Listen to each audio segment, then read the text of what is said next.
bijou de la Côte d'Or, le village de Châteauneuf, 12e du classement, représente cette année la région Bourgogne-Franche-Comté. Installé sur un promontoire rocheux, la silhouette de ce bourg médiéval, coiffé de sa forteresse typique de l'architecture militaire bourguignonne, se voit de loin.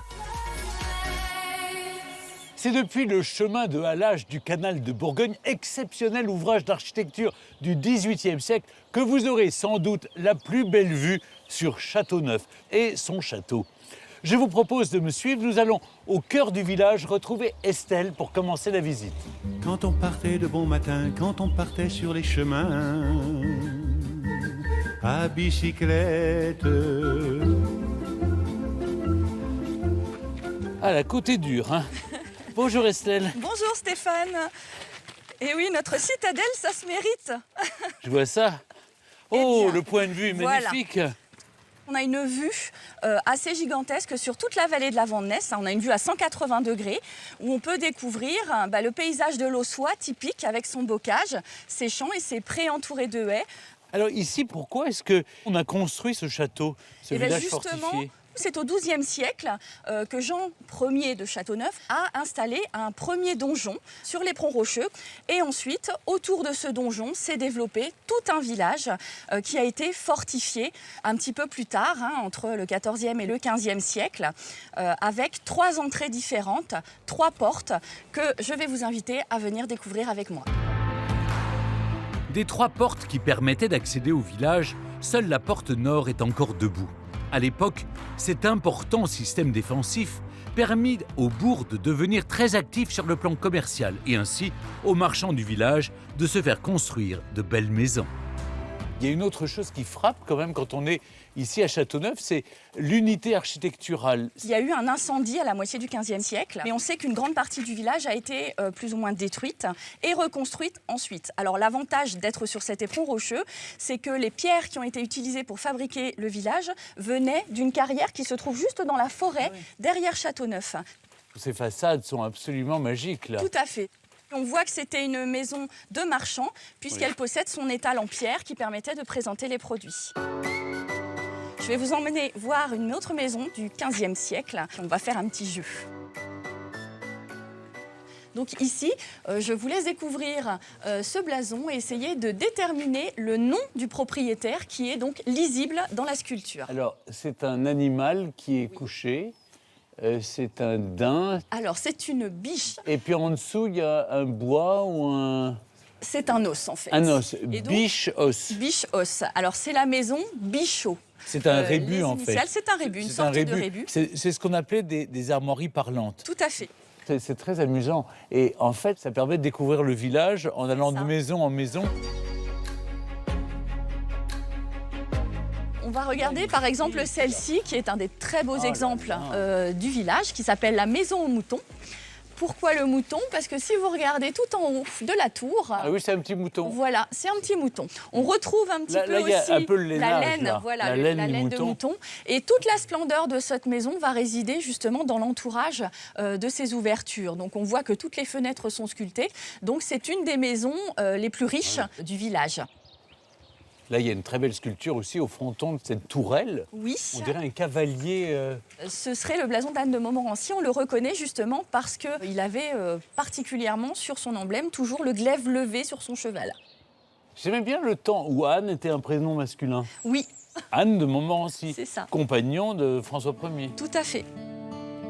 La quiétude et la douceur de vivre qui règnent dans ce petit village attirent les artistes en quête d'inspiration.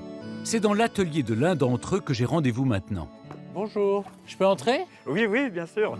Il s'appelle Christophe et le moins que l'on puisse dire, c'est que ses sculptures en bois ne passent pas inaperçues.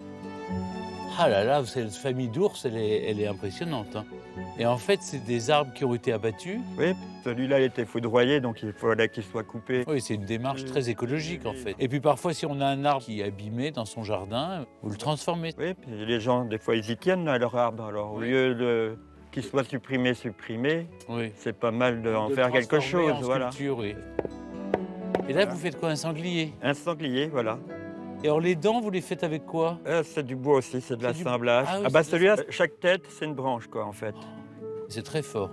Écoutez, C'est gentil d'être bonne passé. continuation. Non, mais c'est magnifique. Merci. Merci Bonne beaucoup. journée, au revoir. Bonne journée. Si les arbres servent à Christophe à créer son étonnant bestiaire, c'est au pied de ces derniers que l'on trouve la truffe de Bourgogne que Céline récolte avec l'aide précieuse d'Iris. Alors ça, c'est un chien truffier. Oui, qui a été dressée toute petite pour trouver la truffe de Bourgogne. T'es pas obligé de me lécher la truffe, hein. Ah si. On connaît les escargots de Bourgogne, mais je suis pas sûr qu'on connaisse bien la truffe de Bourgogne. Alors la truffe de Bourgogne n'est déjà pas la même que la truffe du Périgord. C'est une truffe d'automne, très fine, très raffinée, la seule truffe sur la table des rois de France jusqu'à la Renaissance. Et puis, sa particularité, on la récolte principalement en terrain naturel dans les bois. C'est-à-dire au pied d'arbres qui sont un Alors- mélange d'arbres, en fait. hein. Alors, souvent, on a un mélange de chêne, charme, noisetier et pin. Alors, c'est incroyable le flair de. Et un chien truffier peut repérer une truffe à combien de Alors mètres? ça va dépendre beaucoup du vent. Ah.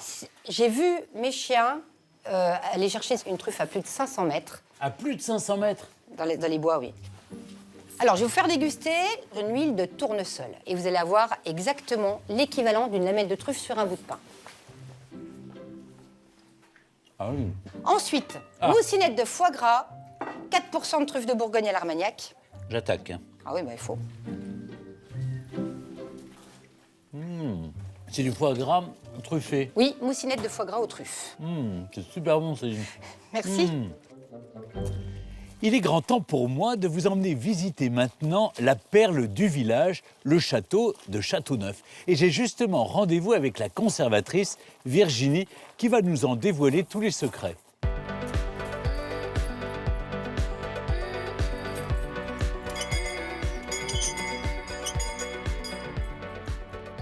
Bonjour. Bonjour. Pardon, hein, je me suis manifesté un peu bruyamment. Oh, mais vous avez bien fait. C'est magnifique, dis donc. C'est très impressionnant. Hein. C'est vrai qu'on a ici, on a plusieurs siècles d'histoire. La famille des Châteauneuf s'installe ici, crée ce château et prend le nom Châteauneuf. Mais on n'a plus de vestiges. Les premiers vestiges qu'on ait, ce sont donc cette tour carrée et puis la petite tour qui était la porte d'entrée de l'époque. Ouais. Donc qui date toutes les deux du XIIIe siècle. 13e siècle. On a également une chapelle, mais qu'on va voir à l'intérieur. Je vous suis.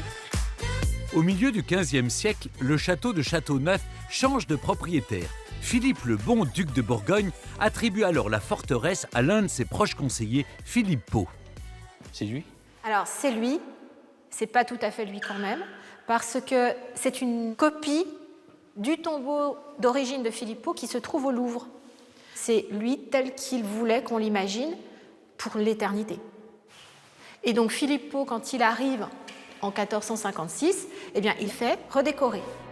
C'est amusant parce que c'est le drapeau belge. Oui, mais ce sont les couleurs de Philippe Pau, c'est les couleurs de son blason et qu'on trouve partout dans le château. C'est superbe. Devenu gouverneur de Bourgogne pour le compte du roi de France en 1475, Philippe Pau, plus puissant mais aussi plus riche, entreprend alors des travaux de grande envergure. Je vous emmène dans les plus beaux appartements du château. Mais on est sous les combles, là. Absolument. Oh là là! Et il avait une grande cour, donc il fallait la loger. Et donc il a installé des appartements dans toutes les toitures. Et donc on avait une cloison ici, avec un appartement où vous êtes vous, et un appartement de l'autre côté. On voit cette Exactement, porte là-haut. oui. Et donc, Donc, voyez, en on fait, est- il y avait c'est encore ça. des gens au-dessus. Et peut-être encore un étage au-dessus, parce que la toiture était certainement plus haute. On va aller dans la garde-robe. Voilà. C'est fascinant! Et au-dessus, on a cette charpente. Vous voyez qu'elle est peinte? Elle est peinte. Elle est absolument. peinte en blanc, ouais. Et donc là, on est sur une charpente de la fin du XVe siècle. Bah, merci beaucoup pour cette visite. On s'en lasse pas de cette vue, hein. C'est magnifique. Si vous êtes de passage à Châteauneuf, visitez son impressionnant château et assistez pourquoi pas à l'un des nombreux concerts proposés régulièrement entre ses murs. Prenez le temps de flâner dans la grande rue pour y admirer les façades de ces magnifiques demeures. Et enfin, rendez visite à Christophe et à ses animaux hors du commun.